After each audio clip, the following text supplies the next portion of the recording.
My name's Denise and my company's Purpol Marketing. And this is a first for me. This is talking to you about my diversity journey as I've traversed different careers to get to the point that I am now. So, are entitled From Engineering via Manufacturing to Construction, Steps to Become a Diversity Champion. And actually what I've learned during my career is diversity is a journey. And it's the first time I've actually talked about mine, so I look forward to sharing the details with you. So what have we got as our steps on the journey? Well, we're starting off in Baywatch, might be more relevant to some of you than others. Then we're brewing in the laboratory. We've got the brakes applied. We've got plastic fantastic. We're constructing a future. We've got purple tinted lenses, and the purple, for anybody who wondered, I've obsessed with the colour purple since I was 2, and the OL is my O'Leary, hence I was able to keep a unique brand name. And then we've got some lessons learned at the end. So, looking at this list of all of those career journeys, I'm not quite sure I really could have planned it, but actually, it's the way it's turned out. So, Baywatch. Doesn't that look wonderful? Well, actually, not quite that glam. I needed to earn money, the start of many people's careers, and it was a swimming pool, not a beach, not quite the same. But one skill set it taught me was dealing with members of the public, and some of the members in public swimming baths are an interesting challenge, I can tell you. I had the stress of someone deciding at one point they were going to sit on the bottom of the pool, right in the pit at the bottom of the pool. I was sat on a high chair, not dissimilar to that one, and I still can't tell you how I actually got to the bottom. I assume I wrapped my legs around the pillars somehow and just slid down. Anyway, by the time I got there, this young lad filtered his way back up to the surface and said, "Oh, I was just seeing what it was like at the bottom." So it teaches you resilience in the face of people. And it's that ability to cope under pressure. Again, another great diversity skill. But there's a lot of heat and humidity, so it isn't really the glamour. I found out what I did like, but actually I found out what I didn't want to do long term, and that's an interesting lesson for us all in our career journeys. It's as much about what you're learning you want to do as what you don't want to do. So my first actual role, setting up a tasting panel. Now, many of you would think that's an ideal job, and it lets you have joy in the small things. I was actually responsible for the chilled products. That's the yoghurts, the bavoirs, the mousses. And you'd have them explode over you when they've been heated in 40 degrees for a long period of time. So chocolate-coloured lab coats were an interesting diversion. But one thing it taught me was to take joy in the small things. We used to do time trials against the flavours of yoghurts, and I'd cheer on strawberry versus banana and see who got to the end first when we were testing viscosity. Just looking for something where it gives you enjoyment and the application of your skills. And I said, banana lost for a good reason. I do not like banana flavoured things. And I didn't realise that that was actually going to be a transferable skill, until you realise that actually a lot of the time they're changing over the lines of production, and someone who can smell banana a mile off on a chocolate line is actually very useful. And I did develop extreme sympathy for my co-workers. I was setting up the yoghurts and the chilled products. That was the desirable end. There was some poor person setting up baked beans, all cold, plates and plates of them at 8 a.m. in the morning, where they had to have a bean or two off of each plate. So it's really interesting to see what different careers people have. But in truth, I was from a rural town in the West Country. I was brought up in Trowbridge, and it was more that you chose from the jobs that were available rather than your ideal career. I loved art and science, and really I wanted a way to combine them. So next up, that obvious leap to railway brake engineering. It was my first permanent role, and I had an open mind. I was young and female in a seriously older and male-dominated environment. But they gave me opportunity. I learned how to do export. Our products were going all the way around the world. It was another transferable skill that you think actually in the diversity of your career journey, it could be really useful. And actually, when you're in a role, it's about how do you build trust in the skills that you have so they're transferable. You need to prove you can actually deliver. Performance is very important. And one thing they did do was sponsor my education. So they sponsored my certificate in management studies and HNC. I was really grateful for that, having left after A-levels. And it developed those transferable skills where I could learn how things worked. It's really important when you're actually saying, how is it that this thing is constructed, and develop those transferable skills. But one thing I will be very honest about is there was a severe lack of female support in those roles. There weren't really any peers that I could turn to or anybody that would support me. And I worked there for 4 years, and then I was made redundant. I was young and female and cheap to get rid of, so that was the happening. They had yearly overheads to reconcile, and that was it. So I went back to the drawing board and thought, what are my career dreams? Well, I'd always dreamed of being in marketing. I really did love the idea of marketing, the science and the art. How could I combine that? How could I find a career where I could be creative and have measures of scientific knowledge? But marketing was really hard to break into at that time. Normally, in truth, you needed a friend or family who was already in a business and then find out about the opportunity. It was really difficult to make that leap, but I actually had a hobby that provided great evidence. I loved entering consumer competitions.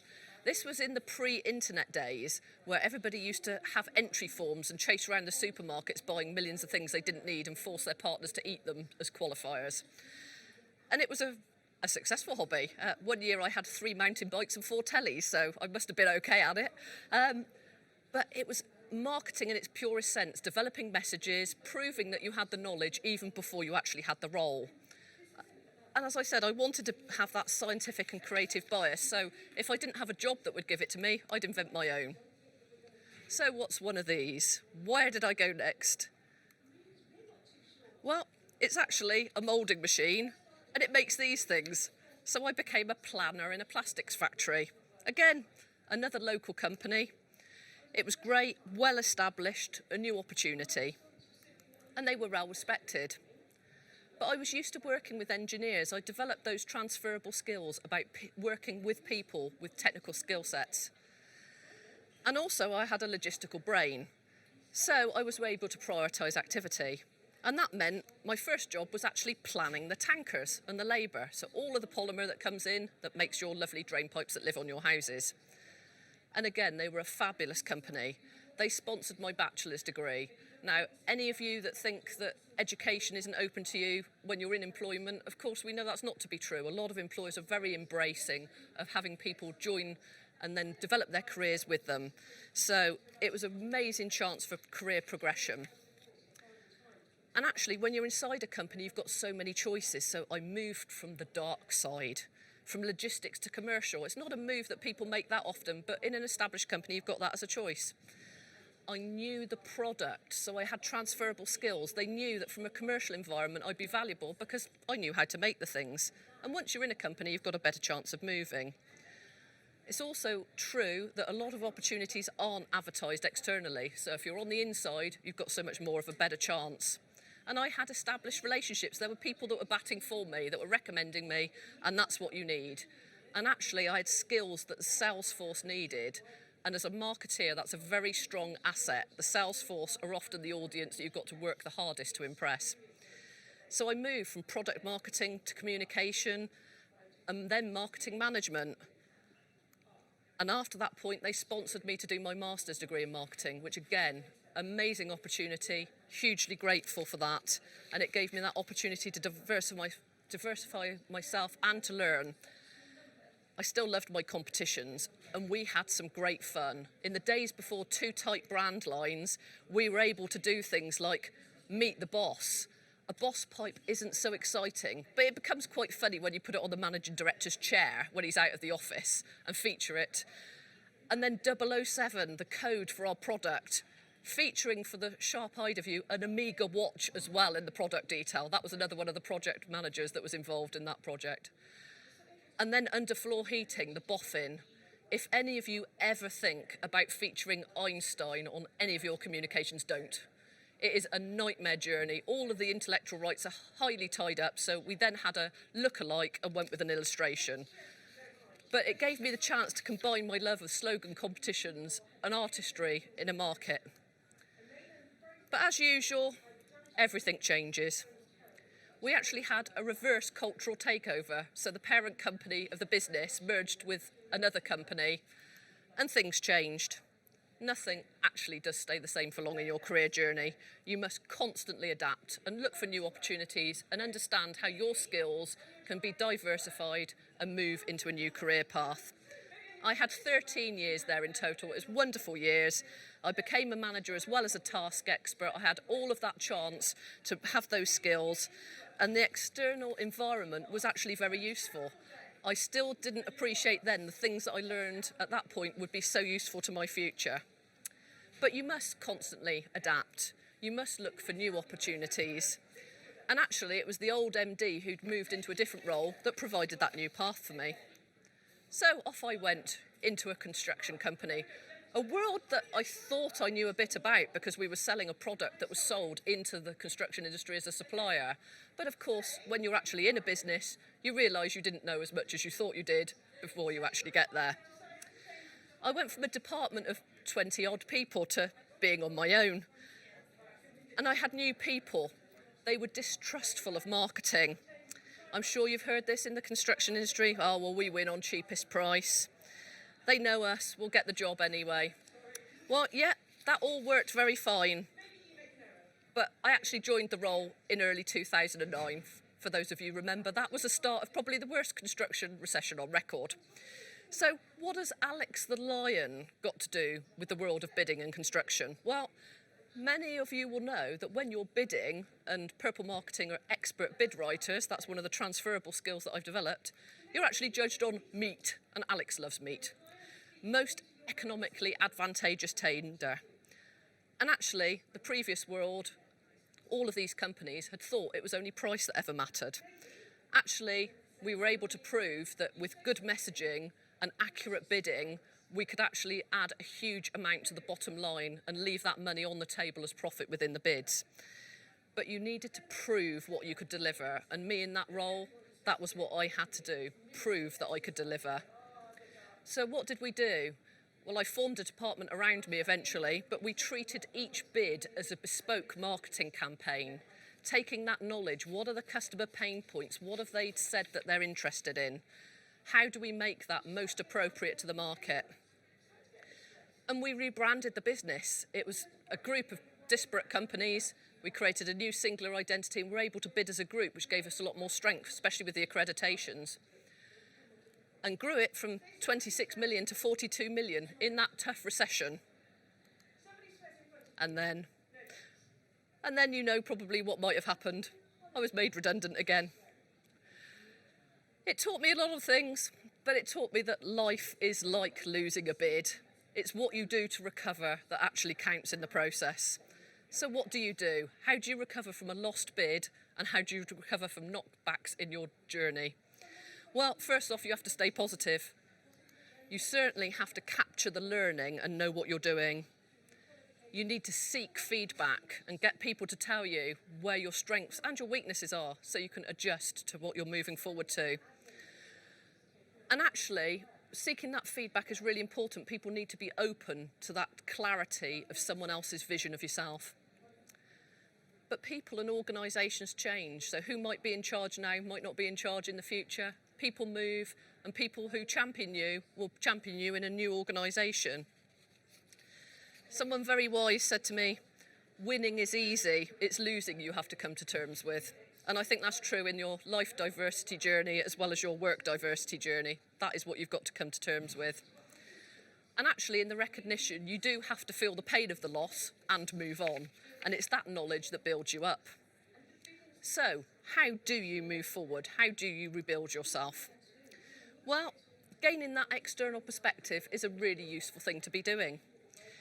You can ask people to tell you what your greatest assets are. What do you do really well? What value do you bring?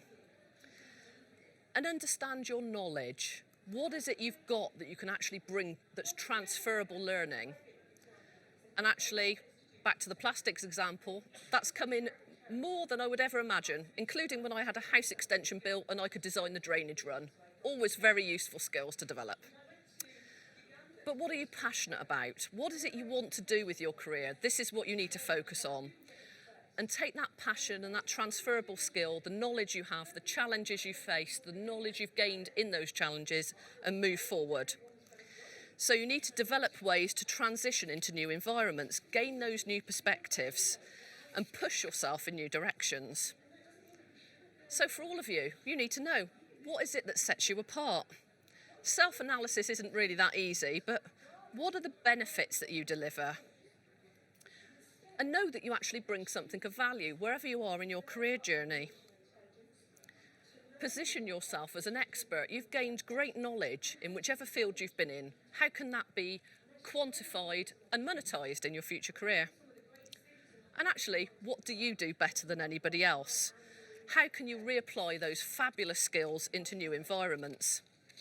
And actually, I took the plunge and decided to start my own company. I did a startup business course, majorly because I didn't want to go down the redundancy route again and didn't want anybody else being in charge of my destiny. I wanted to have power over my choices. So, doing that startup course was actually quite an eye-opener. Someone told me I should be a bid goddess. Now, I'm sure all of us want to be a goddess or a god, but actually, that was the standout that people could see was going to be unique for my business. And actually, I built my website while on gardening leave. I'd progressed my career, I'd been in creative industries, I had a lot of contacts, and a good friend gave me a template that then I could build myself. So reach out to your network. In truth, I was old enough to have seen it and done it in some ways, which again is another great asset when you're starting your own business. You need to have that clarity. And when your strengths are clear, you can constantly refine them. But make sure you look for clients that truly value you. What are your skills? Because it's the niche that will be the definition as to whether you're successful or not. I was brave, I started it, I didn't have any clients lined up. I started a business completely from cold, not knowing how to run a business or having any structure, but I actually had the belief that I could do something with it. And when you've got your own business, you get to do amazing things. And this is some of the amazing things I've done.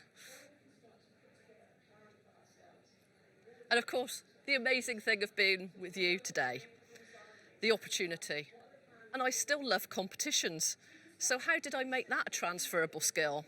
Well, actually, I've progressed from slogan writing to award entry writing. And that's obviously evident in some of the success we've had, but we write for other people as well. I do find that when you're close to a business, sometimes your USP, your unique selling point, isn't obvious to you, but actually those that you speak to know exactly what it is that your standout is, so ask other people. And then an amazing thing happened. I was actually featured in someone else's presentation. It says, women who achieve success do not usually focus on their gender. And it was an article I'd written as part of my speaking in Dubai at the Big 5 Construction Expo. And I was quite amazed because I found it after someone had my @Purpol Marketing Twitter handle quoted. And I didn't know I was going to be featured. But then you think, well, actually, make sure you set up Google alerts for your name and your business. So if any of the media coverage finds you, you've got it there. And it was the Women in Construction Summit in Europe that this was actually featured. Was this a pivotal point as a thought leader? Well, it's certainly given me a lot more opportunities to speak in the future. So what next, and what are you going to do in your next career journey? I do apologise for the very tasty looking donuts for those of you that are now thinking I wish I had more cookies at the break. So actually what I'm doing next, I'm going to write my first book. I'm going to write a book for small businesses on how to win awards, because there's transferable learning from how you bid and how you win a project as to how you showcase yourself and move it forward. And one thing we do is provide internships. Not radical on its own, but actually my business is a home-based business, and all the staff and people that have ever worked in my company all work in their homes too. We're all remotely connected, and in truth we don't really know where we'd be based that would be useful because our clients are all around the country. So I guess we couldn't be in a good base that matched everybody's requirements anyway. So home is great, you've got super fast broadband, and that's what works. But the internships are the same.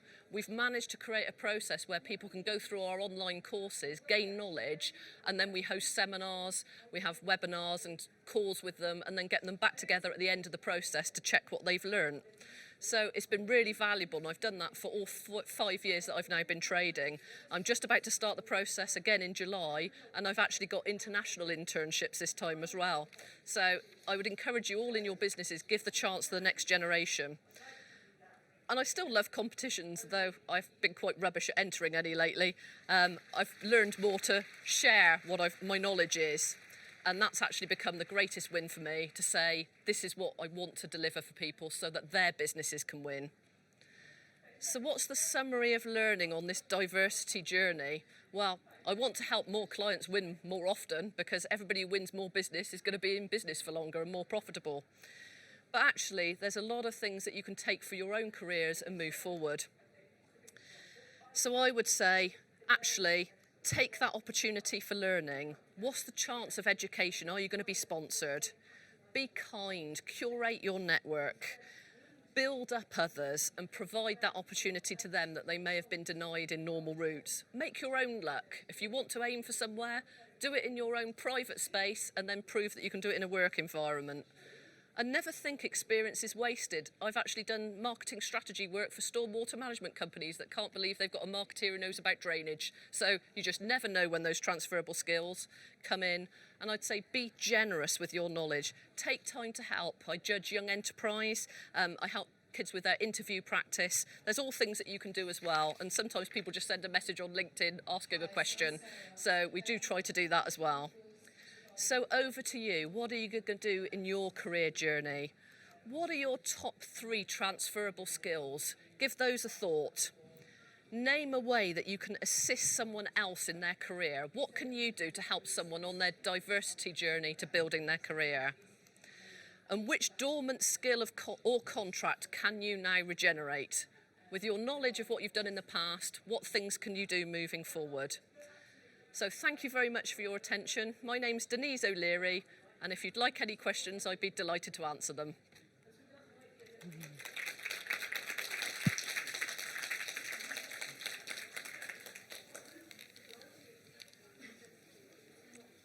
And now I can hear what you're all hearing too. Any questions, anyone?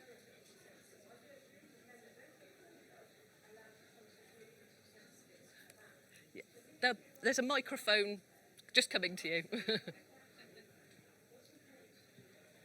Hi Denise, Amanda Winder. Just in setting up your own business, what was the biggest challenge to you? I think everybody has imposter syndrome. I think you wonder, can you actually do it? And I think we've got an issue where a lot of the advice is very separated. It depends on which postcode you're in, and it constantly shifts.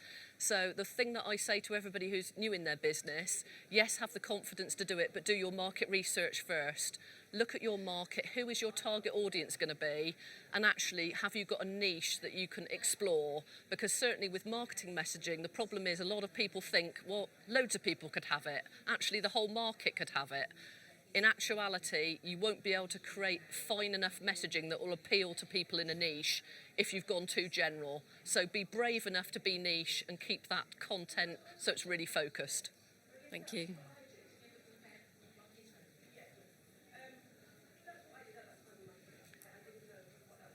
Any more questions, anybody? Well, if you'd like to see me afterwards, you're more than welcome. If you'd like to connect with me, I'm on LinkedIn, Denise O'Leary, Twitter @Purpol Marketing. Just look me up and be delighted to connect with you and share any more insights. Thank you very much.